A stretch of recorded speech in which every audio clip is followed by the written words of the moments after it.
11 August থেকে নতুন সময়সূচি অনুযায়ী এইচএসসি ও সমমানের পরীক্ষা হবে। নতুন সময়সূচি না হওয়া পর্যন্ত এইচএসসি এর সব পরীক্ষা স্থগিত থাকবে। ঢাকা শিক্ষা বোর্ডের চেয়ারম্যান অধ্যাপক তপন কুমার সরকার এই তথ্য জানান। কয়েক দফায় এইচএসসি ও সমমানের পরীক্ষা স্থগিত করা হয়। প্রথমে 18 জুলাইয়ের পরীক্ষা স্থগিত করা হয়, আর দ্বিতীয় দফায় 21, 23 ও 25 জুলাইয়ের সব শিক্ষা বোর্ডের এইচএসসি ও সমমানের পরীক্ষা স্থগিত করা হয়েছিল। তৃতীয় দফায় 28 জুলাই থেকে 1 আগস্ট পর্যন্ত পরীক্ষা স্থগিত করা হয়। আগামী 4 আগস্ট পরবর্তী পরীক্ষার তারিখ ছিল। নতুন সিদ্ধান্ত অনুযায়ী 11 আগস্ট থেকে নতুন সময়সূচি অনুযায়ী এইচএসসি ও সমমানের পরীক্ষাও নেওয়া হবে।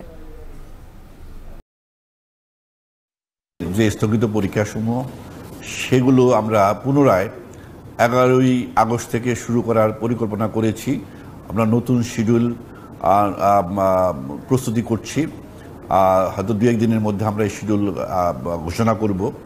আমাদের 11 আগস্ট থেকে যত পরীক্ষাগুলো স্থগিত হয়েছে সব পরীক্ষাগুলোর সময়সূচি পুনর্নির্ধারণ করে আমরা 2 দিনের মধ্যে ঘোষণা করব।